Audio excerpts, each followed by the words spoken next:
Hey, as we get back into society, let's remember, people will punch you in the fucking mouth.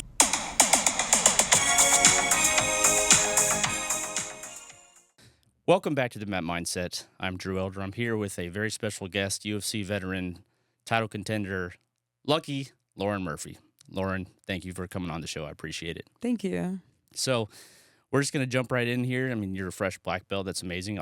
Also, congratulations. Thank you. How did you get started in this MMA journey of yours?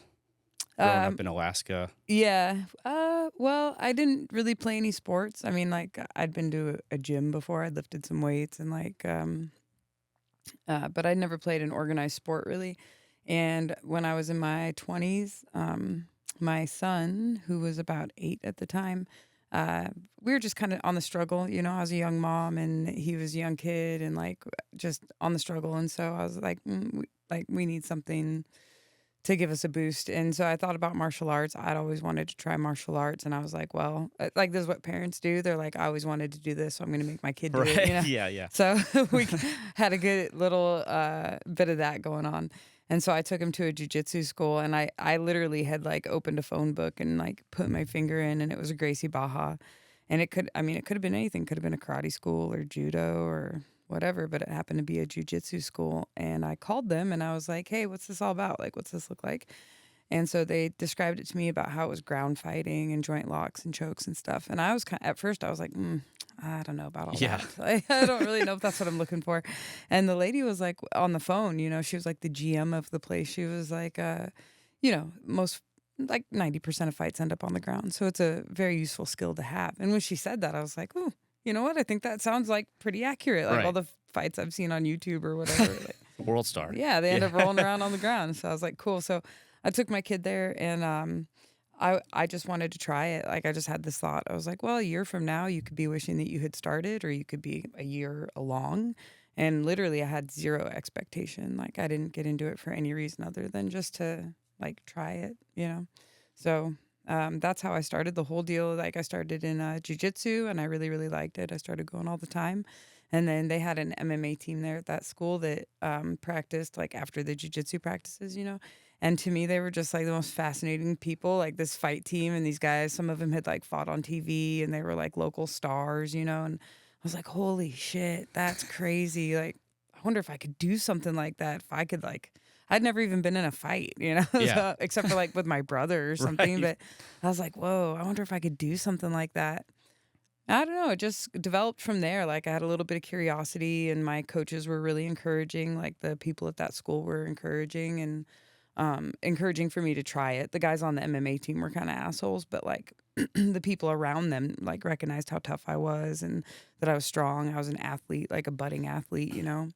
And so anyway, that's how it all kind of started. I just started on a whim. It was like a joke too. Like, like women weren't allowed in the UFC. It was like a sideshow. I mean, this is like 15 years ago almost. So like a lot of times women would fight like after all the other fights were done. They would fight like after the main event because people just didn't give a fuck. They were fighting, you know, it was like a sideshow. Like two women would be totally mismatched in weight or size or experience. Nobody cared. Yeah. Yeah. So definitely changed now for sure. Yeah. One of the, I mean, obviously you're one of the household names now, especially in the UFC and around, you know, the Houston area for sure. So thank you. It's good. I love seeing the rise of the Houston people and, you know, the people that we come in contact with and train with. But so it wasn't hard for you growing up. Did you all start, this was all in Alaska? Yeah, Okay. I was born and raised in Alaska. Okay. I gotcha. And then, so did you start training? I know you've had some like issues with alcohol, drugs, maybe. Did that interfere with anything, or did that start with? I mean, who knows? You know, maybe it helped. I don't know. Did it like propel you to train more, or did it like? How did it affect your training? Yeah, like. Or did that start before you started training, or after you started training? Oh, I mean, like I have a very addictive personality. Anything that I do, I'm doing it 110%. Like we're going to do it till the wheels fall off. Gotcha, yeah. And so I've always been like that. I've been like that with a lot of things in my life, not just alcohol and drugs, but like sometimes I can direct that energy into a really healthy outlet. Like MMA, I think is one of them where I got really obsessed with it, and I just wanted to like see how far I could go. Also, I went to like a junior college for a while in Stockton, California. It's a long story. And like I was just obsessed with it. I was obsessed with doing a great job. And so I got like straight A's, and like I was like the shining star of the class. And from there I went to nursing school where I was like very intent on showing the world how smart I was and how well I could do in school. And so I won scholarships and I was on the dean's list, and I like made it all, was like rocking my way through nursing school until I found fighting. And anyway, I'm glad I didn't become a nurse. I'm so glad that I became a fighter, but just the theme in my life is like I've always like something. I'm like, oh, that feels good. I'm going to keep doing it. Yeah. And like, I did that with dieting for a while. Like I dieted down, Wow. I got really thin, and people gave me a lot of attention for it. I was like, this is cool. And so I kept doing it, Right. That's actually like a diagnosis, Yeah. but like Yeah. for me, it was just kind of this like this is how I am wired. I just run things till the wheels fall off, man. And so, yeah, that's what I'm about. And I've always been like that, but I wouldn't say that one of anything affects the other. Like, when I first started training, I was drinking and I was doing a lot of drugs and smoking cigarettes. I smoked like a pack a day for about 10 years. And I don't know, training is a great outlet and stuff, but it didn't necessarily force me to. I will say it did help me stop smoking. Okay, doing jujitsu definitely helped me stop smoking cigarettes because I would be so gassed in training. Right. Every time I wanted a cigarette, I would think about somebody whooping my ass. And suddenly I just didn't feel like I really wanted cigarettes anymore. But like the drugs and alcohol, I wouldn't say that one really affected the other. Training didn't make me stop drinking and doing drugs. My life was a wreck, and that's why I stopped drinking and doing drugs. So. Well, I'm glad you did, and having those personalities can either go one way or the other. Obviously, it went right for you, so good. In some ways, yeah. I mean, I've made a disaster of things before, but it's like, yeah, I'm glad I can direct that energy into a healthy outlet now. Yeah, absolutely. So when did you move from Alaska and start taking it super seriously? That's a good question. I in Alaska, I went 4-0. Just fighting locally. We were very lucky at the time to have a bunch of us that were kind of around the same weight, size, skill set, like not super perfectly matched, but pretty close. And so we all got to fight each other, which was cool. It was a lot of good experience. I met Joe Murphy, who's now my husband. I forget what year, 2011, 2010, something like that. And he was stationed up in Alaska with the Air Force. And so after we started dating, we got really serious. He was transferred to Florida, to Panama City Beach. And I was like, well, I'm going to go with you. I didn't even really give him a choice. I was like, looks like I'm going. I'm coming with you. And so we moved, just the two of us. My son stayed in Alaska with his dad, and the two of us moved down to Florida. And we were expecting like there to be all like this huge expansion of jiu-jitsu and MMA schools, and we went to Panama City where there was nothing. Right. Like I remember looking out the plane when we were like landing on the runway, looking out the window of the plane, like expecting to see. I was expecting like Miami, like the big city buildings, and it was like just trees. I was like, what the fuck is this? Like this is like, where are we? And I learned, we were in northern Florida, like up in the Panhandle, and it's basically like southern Alabama, southern Georgia, I guess. We're like, it was a lot different than I thought it was going to be. I'd had a coach that moved to Houston that moved here. His name was Pat Applegate. He'd been my coach in Alaska. He'd cornered me for all my fights. This guy's like my hero, right? And I was a white belt, and he was a black belt, and he was teaching at Gracie Baja Katie, and he had moved his whole family down here, and so. I was in Panama City, and I was like, I'm going to drive to Houston and get my blue belt from Pat. Like I'd been a white belt for like 4 years, I was like, I need to go get my blue belt. Right. And while I was in Houston, Invicta offered me a contract and Legacy offered me a fight.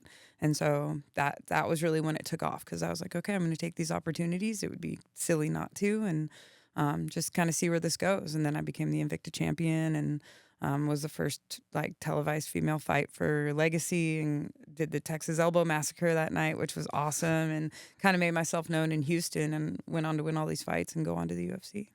When did you meet Bob Perez, for Like anyone 20, out there? yeah. 2020, like Okay. fairly recently. Yeah, like 2019 or something. I was coming out to Dallas to train with Montana De La Rosa.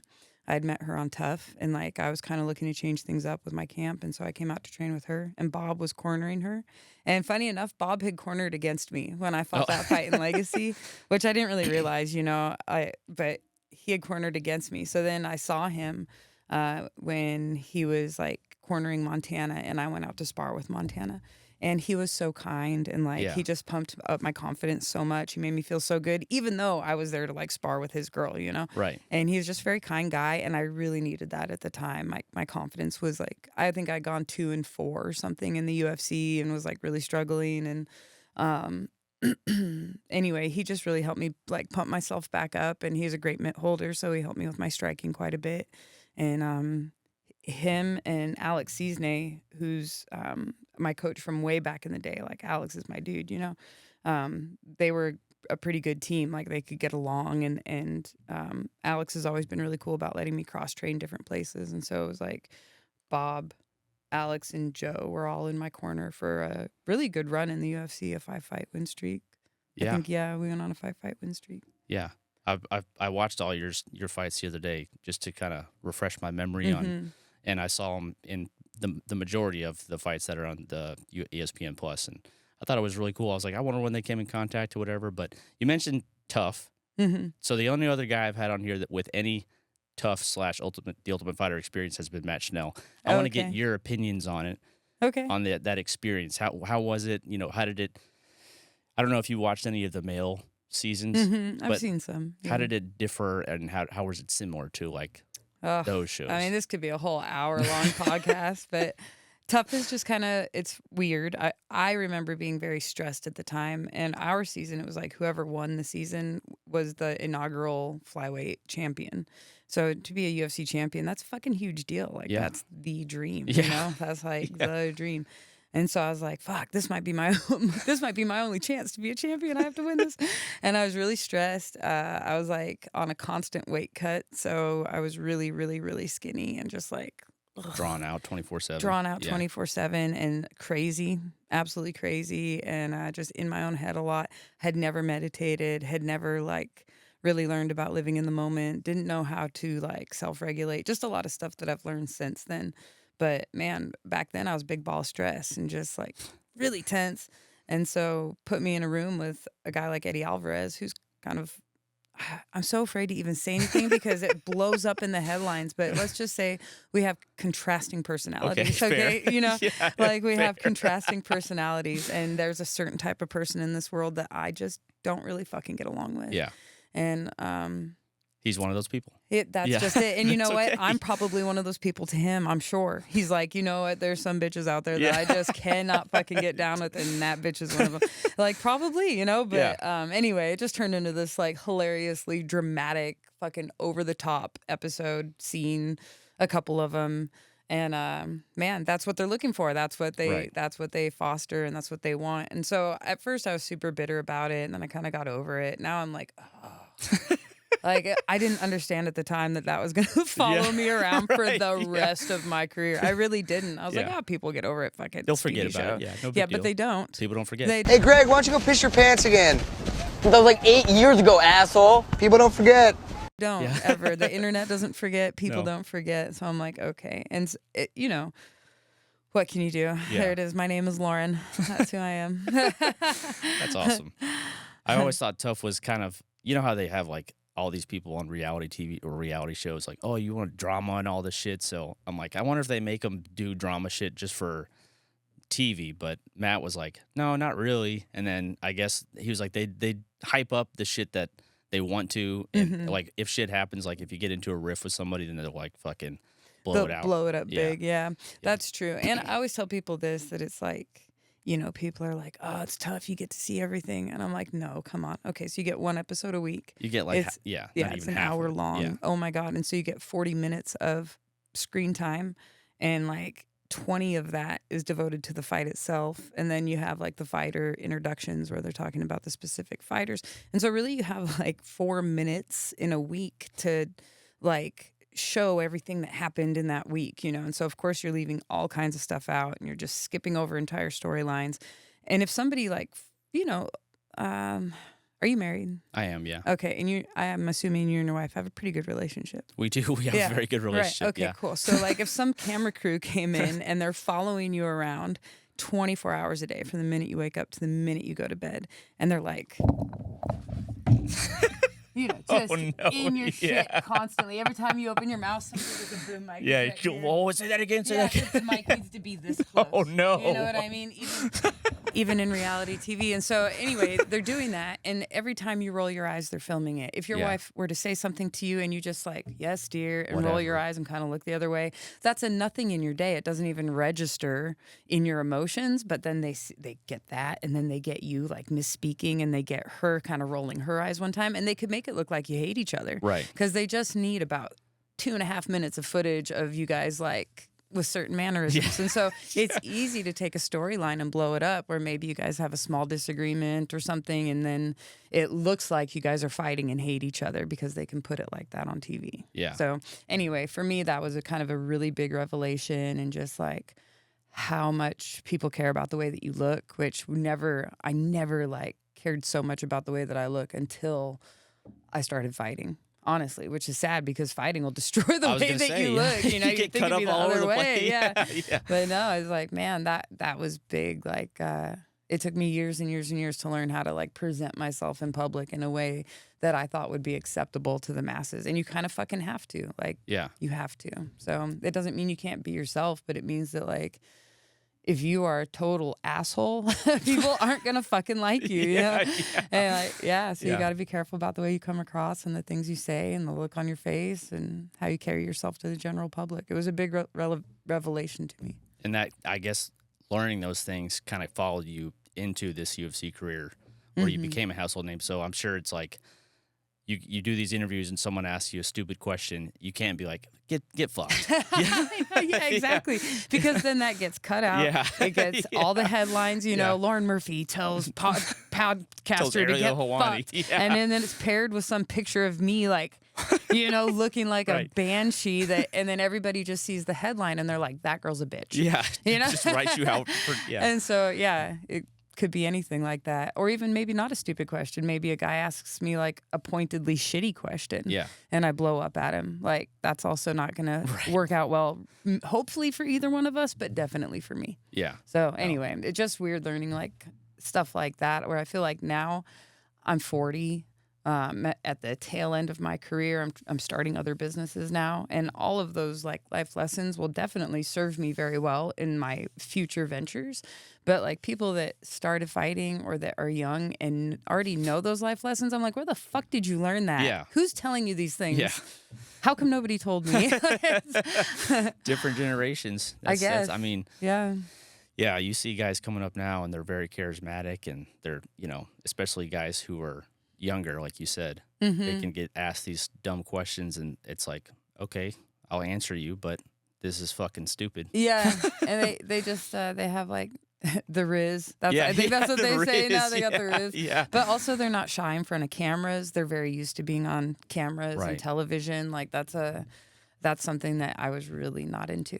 Like even to this day, I'm like not super comfortable on camera, but I've gotten a lot better. Yeah. Definitely since The Ultimate Fighter. Speaking of, so unfortunately you come out with a loss on The Ultimate Fighter, but you still made the UFC on the return on The Ultimate Fighter 26 finale. You got the win. I want you to describe your feelings after that win. After I fought Barb Honchak? Yeah. Yeah, that was amazing. That was so good. I was really in like a peak flow state in that fight, which feels so good. You know, flow state is just amazing. And I was on that card with Sean O'Malley. Tim Welch cornered both of us. And we were all like palling around at the time. And I was just so grateful to like have those guys in my corner because they were so cool. And they like taught me so much about like staying in the moment and meditation and like being grateful and having a good attitude, basically, you know? And, to go out there and have like a really good performance. I think I was like a 3-1 underdog, and I just stayed so calm and I felt so good. And, to get my hand raised at the end, I just was so redeeming. Everything that I'd said was going to happen happened. it worked out almost like it had been planned, but it really hadn't. And I just remember going into that week just like not caring anymore what people thought about me and like riding really high and Perfect. yeah, holding my head up high and just being like ready to show myself to the world and leave it all out there. And like when I do that, when I'm in that space, I feel like almost unstoppable, you know, like no shame in my game. I'm ready to just wear my heart on my sleeve and let it all hang out. That's awesome. Mm-hmm. Yeah, meditation, visualization, and what is it like? Just what am I trying to say here? Not materialization, where you like visualize stuff and it happens for you. Yeah. Oh God, now it's escaping. See what I'm saying? Yeah. It's right there. Manifestation. Yeah, there it is. Okay. Yeah, there we go. Yeah. Yeah. I feel like that can go a long way, especially in as high demanding sport as MMA, because your body's getting beaten up through training camp, through your 6 to 8 week camps, and you go into the fight and you may look at the odds beforehand and you're like, oh fuck, I'm an underdog, you know, and then you go out there and you're constantly visualizing the win and all that shit, and then you go out there and you whoop someone's ass and it's like, hey, this shit works. Yeah. It's like a Confidence booster. relief. Yeah, it is confidence booster. Yeah, it's amazing. Yeah. I love fighting just for that. Like the ability to get into a flow state and put it all together. Can you get a little closer to the mic? There we go. Sorry, You can move. I You can did move the it thing. too. Yeah, I did the thing that I was like, I never do that. Yeah, what were we even talking about now? Where it's like you're visualizing the manifesting the wins and It's huge. yeah. Tim and Sean taught me so much about that. I remember them really, like when we were all training at the lab together, like they were really on that kick. And Sean had just become a pro, and like Tim was not. Yeah, I mean, he was coaching Sean and like cornering me and like coaching a few people and stuff. But they were talking about it a lot, and I just remember being like, no, it's all about like hard work and you got to grind harder and fucking just do better. And like, I was very like, "Ugh." And then watching their life change like before my very eyes. Like I remember when Sean went to go fight in LFA, we were like talking about it and it was so clear to me. I was like, oh my God, you're going to knock this dude out and you're going to be a huge star. Like this is so crazy. You're doing it, you know? And when he went on Contenders too, it was like, it was just, it was so cool to like watch that process. Those guys literally like visualized, believed, and manifested their ideal lives, like everything, their personal lives, their romantic lives, their professional lives. It's really cool. And so anyway, they changed my mind, not by preaching at me a lot, but by just showing me they fucking walked the walk, you know? So I'm a big believer, and meditation changed my life a lot too. There's a lot of like meditative and like visualization practices that I do now that I didn't used to do. So Like what? So I love meditation. I think that's great. I don't practice it like nearly as consistently as I know that I should. I'm super big on breath work these days. I love doing breath work. I try to do like a lot of breath holds and different styles of breath work, especially at Deep End Fitness. We practice a lot of different breath work. I use it to like go to sleep. I use it in the morning. I use it when I'm feeling stressed. I use it when I'm nervous. I use it during my workouts. So for me, that's been super helpful. Just mindfulness in general, trying to just be more mindful about what I'm doing, what I'm thinking, and why, like what I feel and why I feel that way. So just kind of trying to process like what's going on without having the reactions on the outside. Like for me, it was when I was growing up, especially, and in my younger years, if I got mad, I would just be mad, you know, or if I was sad, I would just be sad. And I didn't even always understand why I was acting the way that I was acting. Sometimes it wasn't rational, you know, or sometimes it was way over the top when it didn't need to be. And now I feel like I much more have the ability to be like, okay, what's going on? This is how I feel. Okay, I don't have to be that. Like I can be angry and I don't have to act angry. Right. Or I can have thoughts that this person's an idiot and I don't have to act like on those Like you're an on the idiot. intrusive thoughts, you know? Right. So and that's growing up. And to me it's like, man, shamefully, I'm telling you that I learned that when I was like 38. You know?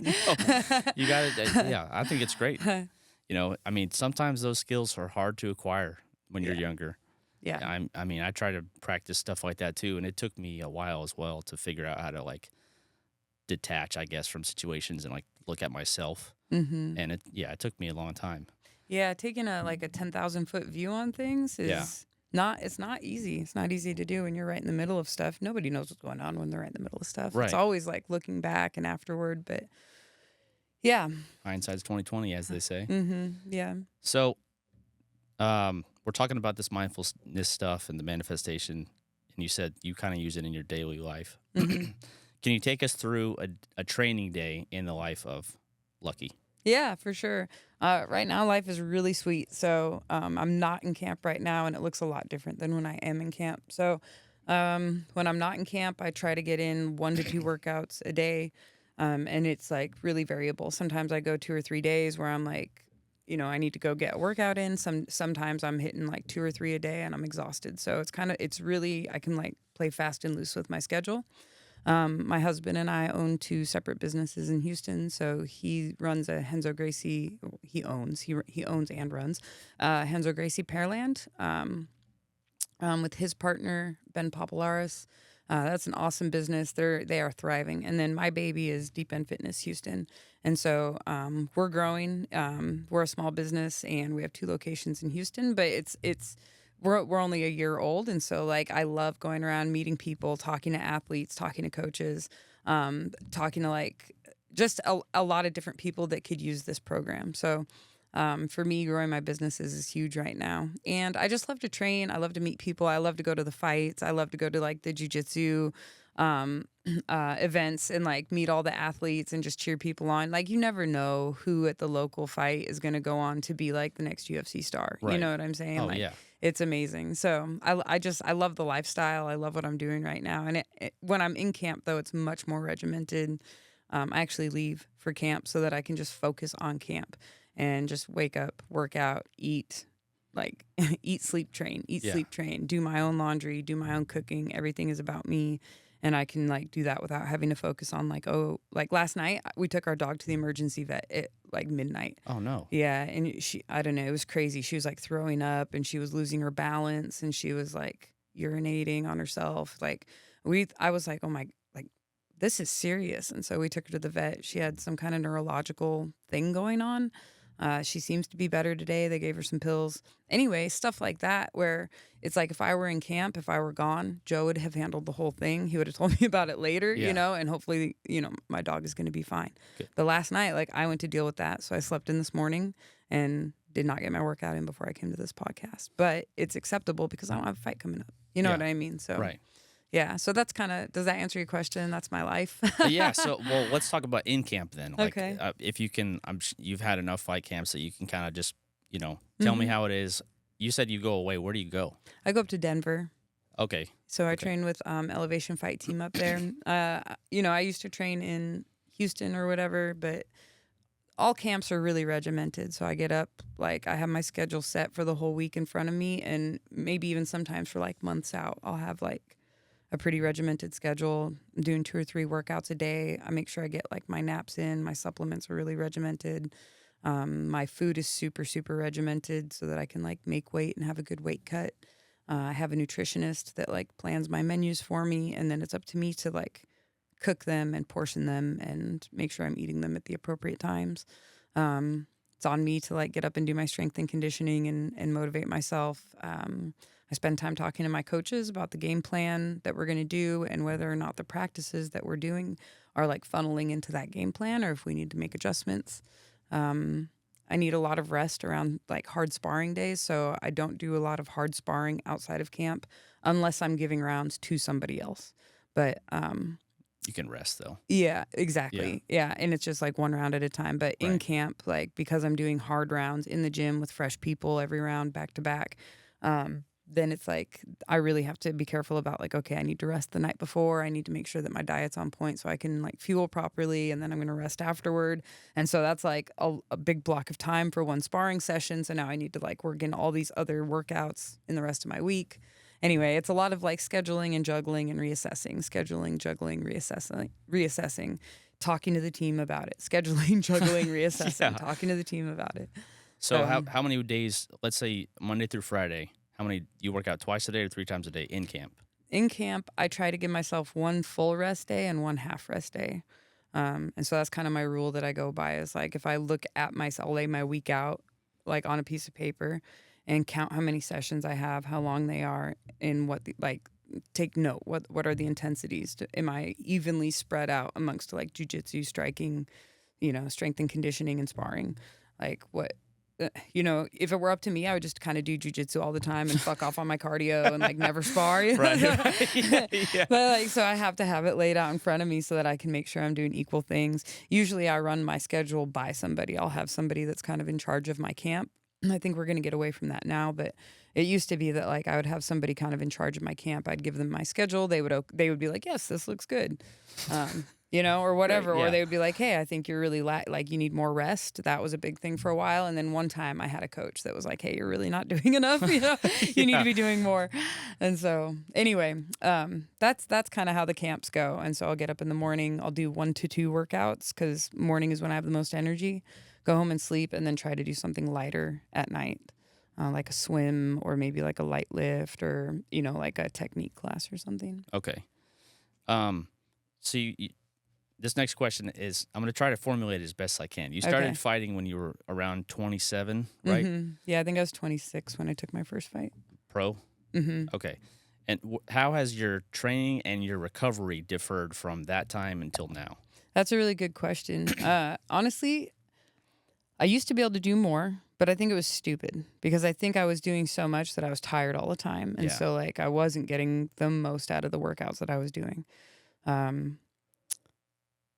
So I wouldn't say that I felt my best when I was maybe more physically peaked, and I was never really an athlete in my early 20s. So I don't know what that's like to like be that young and just bounce back. Sleep and you're, I'm good. I always like the best I could compare it to is being an athlete in my late 20s and then crossing over into my 30s. I remember everybody around me being like, oh, your 30s, you're basically dead. And I was like, I feel pretty good. I don't know if I'm supposed to feel like shit or what, but I actually feel really good. The best I ever felt was probably like, I don't know, 35, 36, maybe. That's great. It's very hard to say because sometimes training would be so stupid. It's impossible to say like, oh, I felt good at this time, but I was actually training 6 times a day. Like nobody feels good when they're training so much. You can't. Yeah. So I feel really good right now. Like my weight was super high recently, but my cardio was too. And I was like, I love it. I can eat whatever I want. I feel like I'm in really good shape. I look good.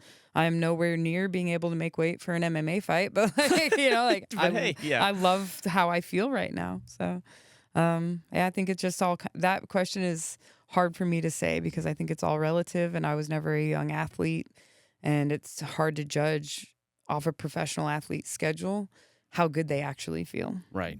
Yeah. I mean, you're going to be tired most days, I imagine. Yeah. Even as a younger athlete, it's like you're not going to feel like 10 out of 10 every single fucking day. It's just not real. Probably never. Yeah. Honestly. Like if you're feeling, never. Yeah. You have to sometimes you just got to force yourself to go, Mm-hmm. That's true. Yeah. It's very difficult because you have to oh man. Well, especially if you're fighting at such a high level and you're like, fuck, I don't want to do this hard sparring day. I know it's going to be 5-minute rounds. I'm going to get, beaten up by people. Yeah. And that's hard to go. I mean, mentally that's tough. It's mentally very hard. It's also like necessary, I think, to have outside perspective that can tell you like, hey, like you haven't really done that much this week. You need to get up. You've had a bad attitude all week, or that's what this is, and you need to get up and get to the gym. It's also important to have a coach that can be like, hey, like you've been running it, you've been redlining yourself every day for 2 weeks and you look like shit and you probably should not spar today. Yeah. And most athletes are going to be like, no, coach, put me in because they're worried about not getting that work in.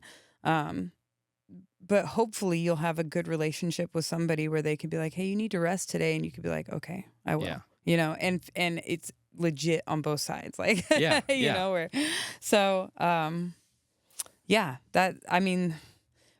the balance between rest and like knowing when you're just being a lazy piece of shit and knowing when you actually need rest is really, really hard for athletes to look at themselves and decide. So I think it is important to have a trusted advisor that can like kind of be the voice of reason, Yeah, for sure. We get out of pocket with that kind of stuff, Yeah. Psychology is way different for athletes than it is for regular people, I feel, because it's like you said, like a regular person can be like, all right, I worked out 3 times this week, I'm good. An athlete would be like, I worked out 3 times this week, I am a piece of shit. Yes. I didn't do shit. I'm gonna get beaten up. Like, Yeah. it's tough. It's not enough. And so like one of the most striking things that a coach told me once, an S&C guy, he was like, you're doing too much. So I read him my schedule and I was like, yeah, Monday I do jiu-jitsu and then I go to kickboxing and then I try to get some sprints in at lunch. And then if I can get home and take a nap, I will. But then I have to go to work. And then after work, I try to go to like, whatever. Yeah. And he was like, and then I was like, and then I have sparring on Tuesday. And he was like, right. He was like, how do you feel on Wednesday? I was like, terrible. Yeah. He's like, yeah, you've done enough for the week in one day. He was like, you really need to like spread your workouts out and you need to get more rest and you'll feel better at the workouts that you go to. And I did that and I was like, wow, it was such a big mental change though, from being like do more to do less but get more. You Right. know, it's very difficult. Yeah. Finding that middle ground, that solid sweet spot is tough. It is tough. Because Yeah. I mean, I've been in positions too where I was training for boxing or whatever, and I've been like, all right, I'm gonna go in the morning and do mid work. I'm gonna run in midday, same thing. And the next day I was like, oh god, I can't I can't do pads today. I'm fucking exhausted. Yeah, I'm smoked. Yeah. Now I'm smoked. Yeah. So what is your walk around weight? 150. Okay, so this next part is so crazy to me. I know it's such a science to walk at 150 to fight at 125. Mm-hmm. Can you just take us through your diet in camp and like how much weight you actually have to cut? Yeah. So I try not to like the acute cut, right? The dehydration. I try not to do like more than 6 pounds if I can. Just water, 6 pounds? Of like 24 hours out. Okay. You know, it's kind of all water, but like, Yeah. so if I'm walking around at 150, if I start eating foods like, okay, big breakfast, there's like a couple of rules you could just follow. Like, don't eat foods that have more than 4 ingredients. So, okay, that takes care of a lot. And like you're eating a lot of whole foods as it is right there. Eat a really big breakfast, eat a medium-sized lunch, eat a small dinner. Have like 3 servings of carbs with your breakfast, have 2 servings of carbs at lunch and have 1 serving of carbohydrates with your dinner. Stuff like that. So you're eating less carbs as you start winding down for the day. If those are just some simple rules I can start following that don't really dictate like what I eat, but I'll start losing weight like really well. And then just increasing my cardio sessions will bring my weight down. So usually I'll diet down to like 130, 136 or so and go into fight week at about 136. And then we start doing things like manipulating sodium levels and carbohydrate and fiber and stuff. And at that point, like fight week, it's not really about, it's not about like dieting the fat off at that point, right? It's more about like the literal weight of what you're eating and whether or not it's going to hold water. So we'll do things like cut out sodium for a day or two and cut out carbohydrates completely for a day or two. If I'm really heavy, we might like cut out fiber as well and just be like on a really like low protein fat kind of diet for a couple days. And that will take a lot of water just out of your system passively without having to sweat or even like really feel that bad. And then hopefully I'll get down. If we go into fight week at about 136 and I need to weigh in at 126, then there's like a 10-pound thing there. So hopefully over the course of fight week, I'll lose 4 to 5 pounds just passively by cutting out sodium and carbs and fiber. And then the last 6 pounds, I'll sit in a bath and sweat out or sit in a sauna and sweat out like, I don't know, try as close to weigh-ins as I can get it. Yeah. No, that's, I mean, I've talked to other fighters too who say they walk around like 180, they fight at 145 or 200, they fight at 155, and they cut a lot of water. Yeah, and it's really bad for you. Yeah. I really hope that changes in MMA. So it's a long story, but I worked with a woman recently when I fought Miesha Tate. She was a new nutritionist for me, and she had a really great food plan, just kind of following some of the rules that I had just laid out for you. And she was teaching me about rehydration, and it takes a lot longer than people think. So when you dehydrate yourself of 10 pounds of water and your cells are dehydrated and starving and your sodium levels are all fucked up, and like it takes longer than we think for all that fluid to get back into our system. So you might put that weight back on just by drinking water and Pedialyte and coconut water and blah, blah, blah. You might but it's not getting into your cells, right? Yeah. So it's like extracellular fluid, which is edema, like that's swelling, right? So when people get super puffy and you can like touch their skin and it's like puffiness, that is fluid that is between their cells and their skin, and it's just weighing them down. It's not actually doing them any good, right? Because it's not rehydrating at a cellular level. That takes a lot longer.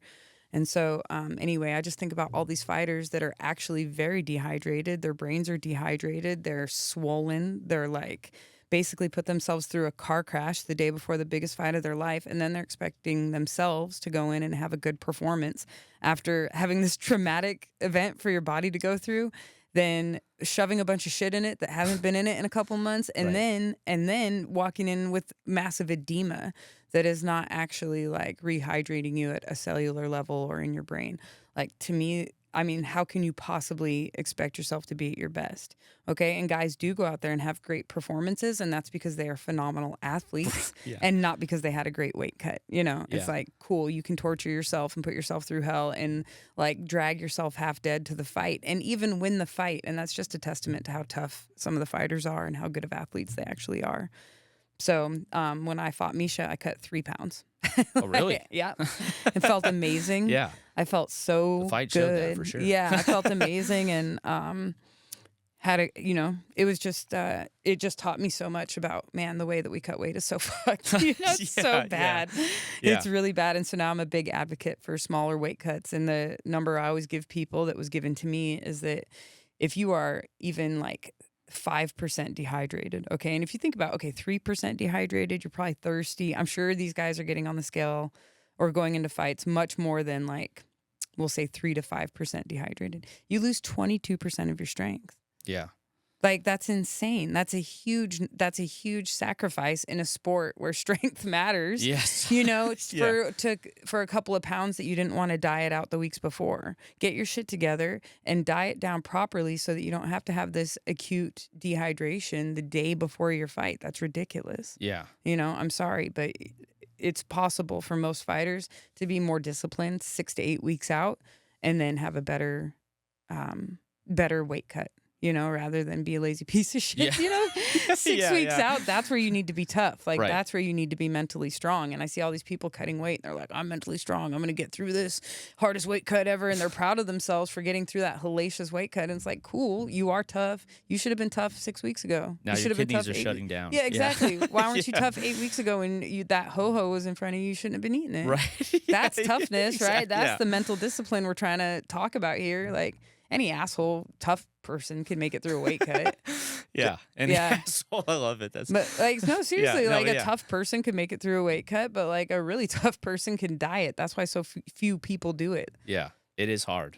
Obesity is a literal epidemic because dieting is hard. Very. So Yeah, people don't like the way things taste, and they don't like going to bed hungry. And all this. Exactly. They want instant gratification. I definitely use food for an emotional support crutch sometimes. So you know, I do too. Yeah, I that can't. little treat culture. I'm like, ooh, I had a bad day. I deserve a little treat. Right, exactly, You know, I do yeah. it all the time. Yeah. It's not healthy. Yeah. And well, I shouldn't say it's not healthy. I should say it's not healthy if you're trying to make weight in a couple months. Right. Yeah. You know, yeah, you need a better coping If you have mechanism. a goal in mind. If you have yeah. a goal in mind, yeah. If you're just Joe Schmo, fine. Yeah. Fuck it. cool. Whatever. Yeah. Have your ice cream. Whatever. Yeah, exactly. Yeah. And believe me, I do. And I'm not in camp. I definitely am Joe Schmo. Yeah. Out using food to like cope. Yeah.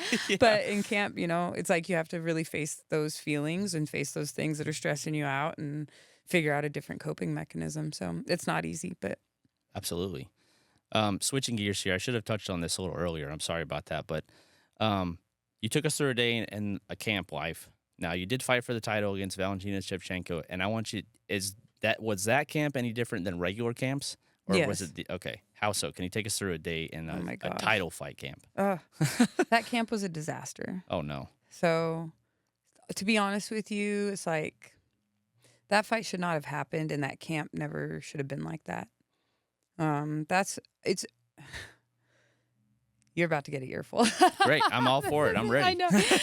So that camp was just a disaster almost from the beginning, almost from the day we got the call. It was like not one thing went right. And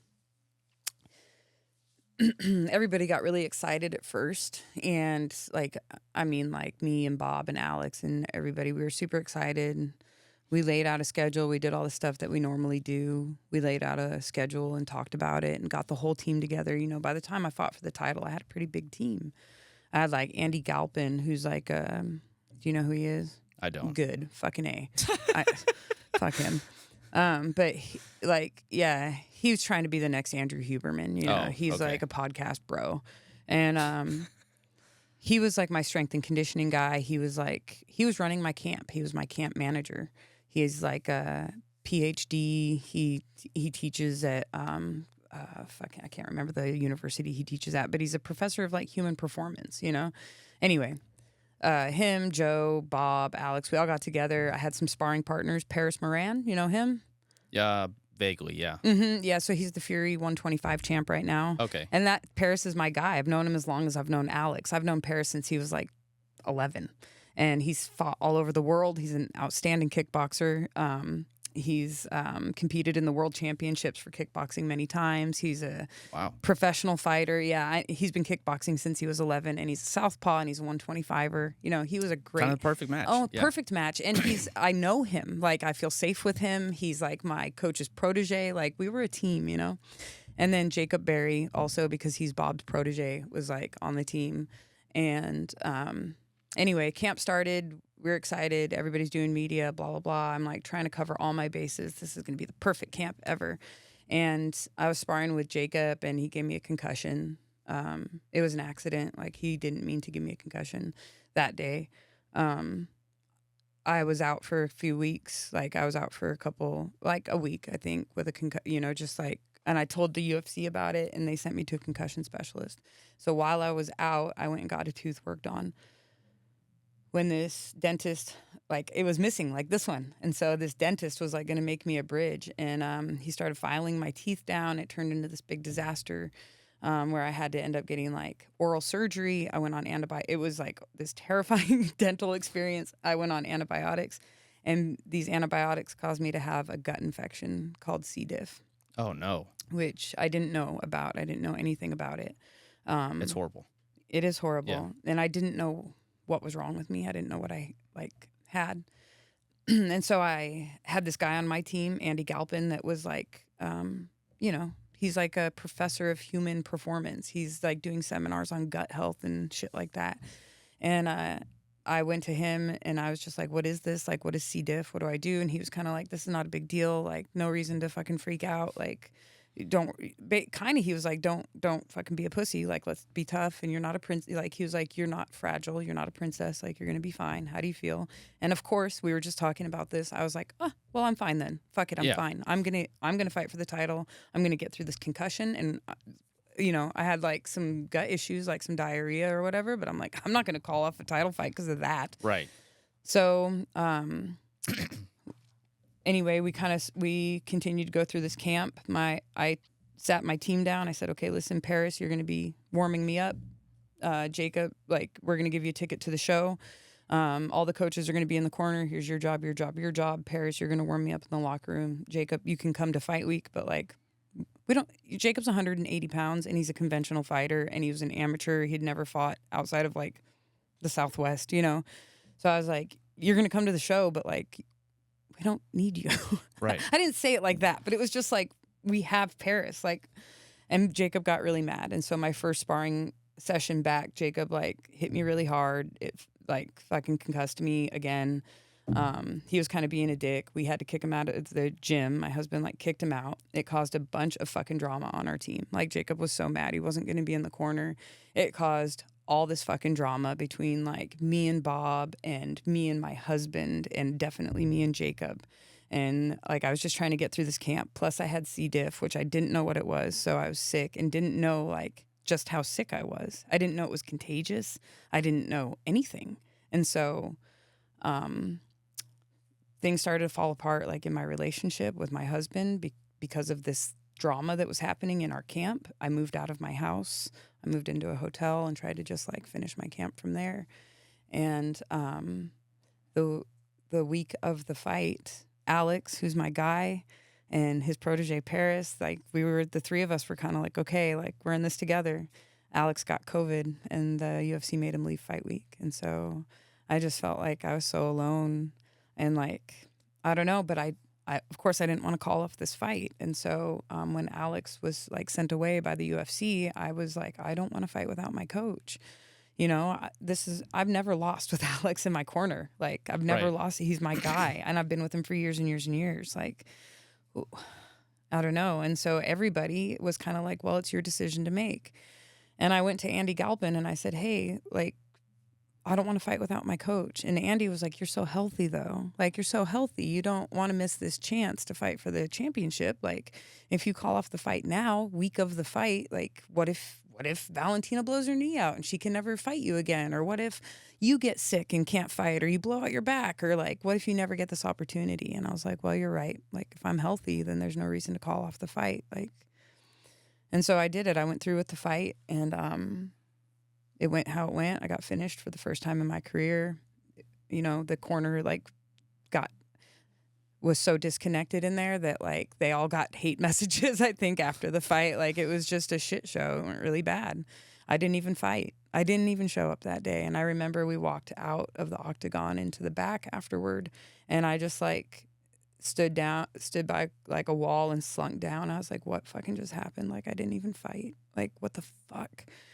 And so, I don't know, you know, life goes on after that. Like, the team that we had never really got back together. Like, I was too hurt about the way that everything had happened.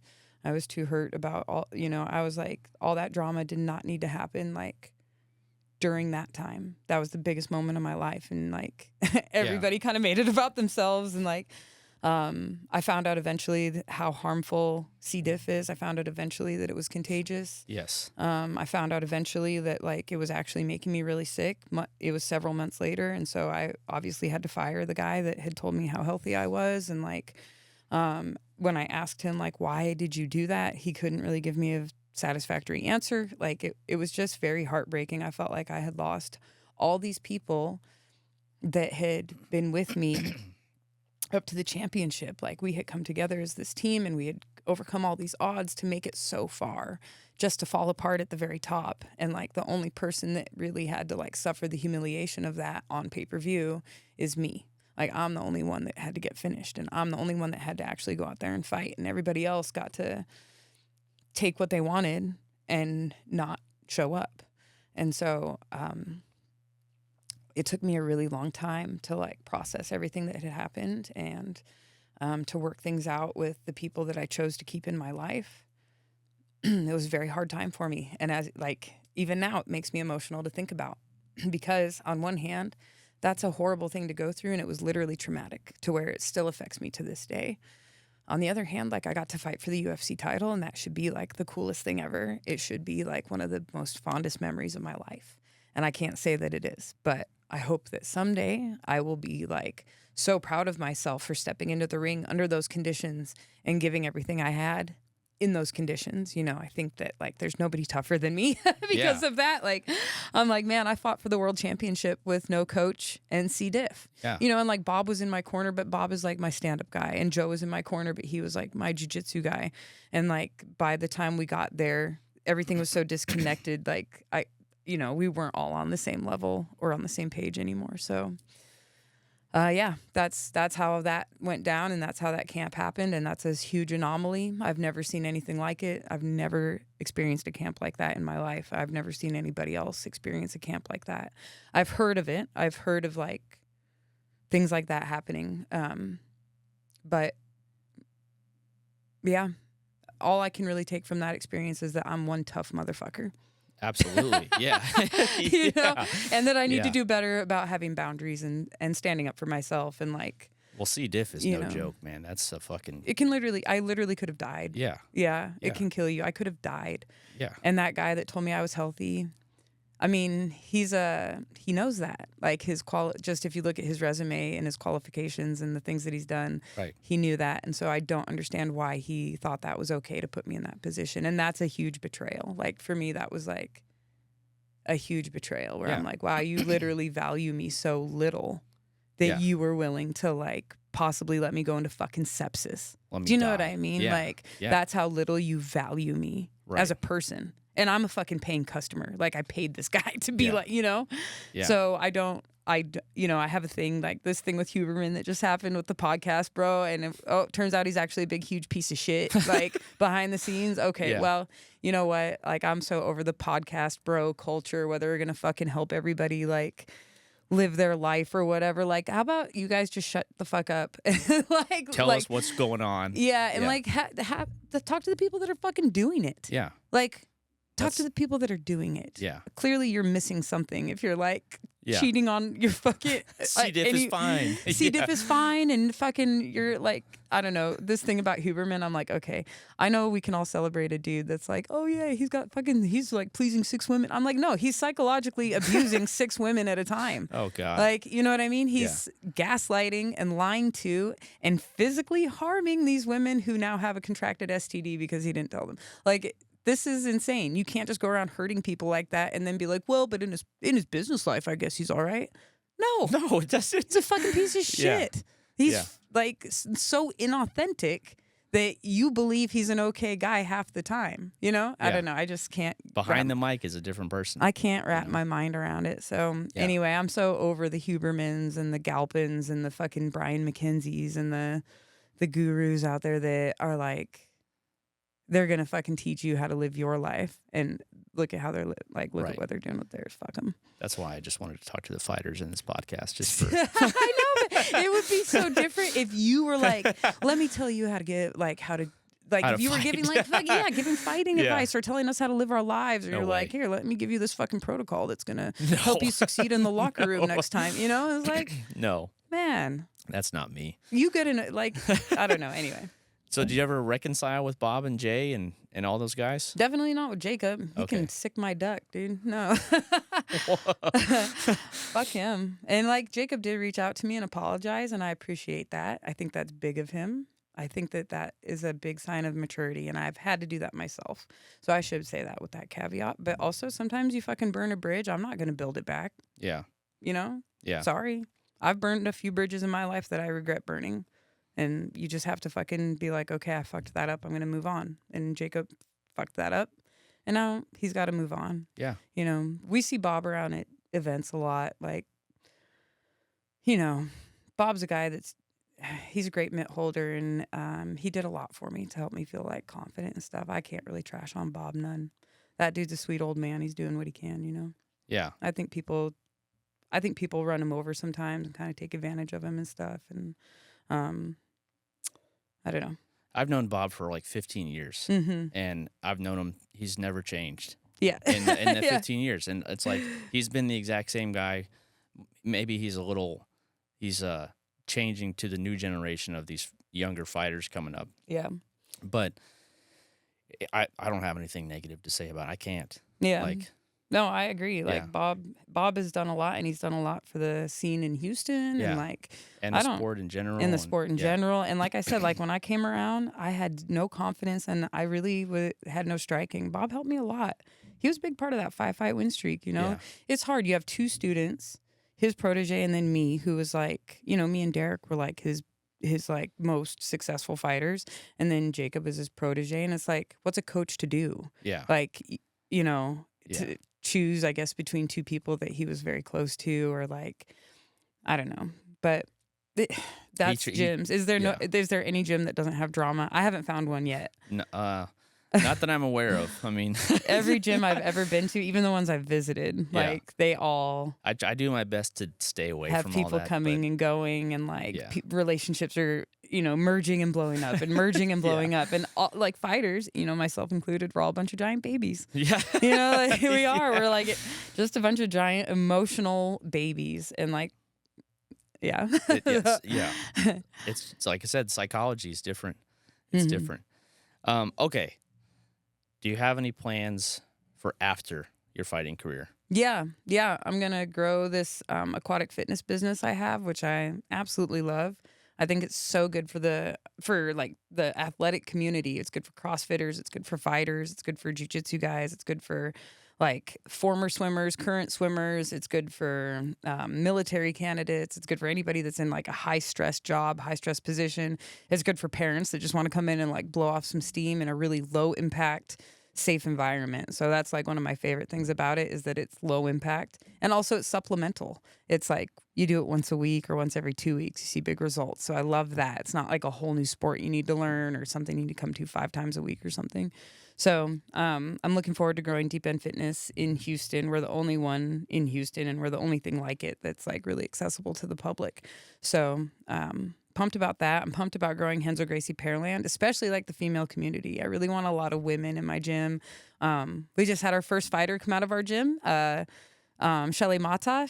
I'm just so happy. Like the first fighter out of our gym was a female, and she made weight and she got a finish, and it was TKO. She looked really good. Cool. So I'm super proud of her. Just trying to grow the women's community out there and grow Deep End Fitness. That's really my plans. That'll keep me busy enough, I think. So I'm partnered up with like a really cool apparel company right now called Alchemize, and I'm looking forward to expanding with them as well. They're doing a lot of things for women in the fight scene, the wrestling scene, and the BJJ scene. So yeah, Cool. bunch of things on my plate. Like I do want to fight again by the end of the summer, but we'll see. Sometimes the universe just calls you in a different direction, and like I'm open to that too. If like I'm supposed to go on and like run these businesses and stuff, I'm open to that. But Yeah. if I'm supposed to fight one more time, I'm open to that too. So where can they find Deep End Fitness? Do they have a website? How can you funnel people? Yeah, for sure. They should go check out our Instagram because it has a lot of videos on like what we do. So we're the guys that are like carrying the dumbbells underwater, and we're doing all kinds of crazy exercises like on the deck and in the water. So definitely go check out our Instagram. It's Deep End Fitness HTX on IG. And then from there in our bio, there's a link that goes to like a website called Somble. And that's where you register for our class and sign up. And we have some more info on there and like videos, longer videos than what you can put on Instagram. But Instagram is a really good place to start. Cool. Do you have any advice for people wanting to follow in your footsteps? As far as like, let's just say someone hears this and they're like, oh, fuck, Lauren Murphy started when she was 27. Like, I'm 30. I could fucking make it that. For sure. Make it Yeah. there. Oh, yeah, for sure. And I'm always like, yeah, you can. I have a bunch of words of advice. So for one, like be really consistent. There's always going to be a reason to quit or like not show up. Like you're always going to have something to do. But if you're consistent, if you just make time to go to the gym, if you make it the most important thing to go to practice, you will get really good really fast. And your life will like... Got to scoot up a little bit. Your life will, you'll get really good really fast. And your life will end up like setting itself up in a way that you're surrounded by training, which is pretty awesome. So be consistent. Also, the most important thing a fighter can have is confidence. So if I could go back and change one thing in my career, it would be I would just exude more confidence. Like when the world is like beating me down online or like even on The Ultimate Fighter, I wish I had just been more like, yeah, fuck you. This is, this is me. And like just been more confident in who I am. And like the world is always going to have something negative to say. Just fuck them. Like be yourself, be confident in who you are and how you can fight. So if I could change one thing, that would be it. Consistency, confidence, conditioning. Yes. Yeah, those are like the big 3 things. And so, the 3 C's: consistency, confidence, conditioning. And those will hopefully make you a champion. Excellent. Last thing, the mic is yours. Do you have any call outs, shout outs, things you want to say? What's next for you? Yeah, so like I said, hopefully I'm going to fight this summer. Stay tuned on that. We'll see. So I'm partnered up with Alchemize Fightwear. That's a apparel company that is for women by women, and they are growing the women's community so well, but especially in the BJJ scene. So if you are a female jiu-jitsu practitioner, go check them out. alchemizefightwear.com. And then if you like their stuff, use code LuckyLauren and you'll get a 15% discount. So and if you're a guy and your woman grapples, then this is also a really good present for like belt promotions, Valentine's Day, Christmas, birthdays, whatever. So it's really high-end gear. It's really nicely made. Like I said, it's made by women for women. So guys or girls, go check it out. Lucky Lauren, 15% off. And then also come check us out at Deep End Fitness. So you can come train with me like any time of the week, either at my gym in Pearland, Henzo Gracie Pearland, or at Deep End Fitness, Houston. So we have a location downtown and we have a location in Pearland. So all of those are in my bio on Instagram, Lauren Murphy MMA. So yeah, come check it out. Come check out my Instagram, and all the links to all those things are in my bio. Lauren, thank you so much for coming on. I appreciate it. Right on. Thanks for having me. Absolutely. It's been my pleasure. This has been the Met Mindset. I'm Drew Elder, and I hope everyone has a great day. This what the city been wanting. I know y'all patiently waiting. I do this shit in my sleep, so I had to get back to basics. Got the city tuned in, cause they know I'm going for greatness. They know I'm holding the crown, and ain't no one coming to take it.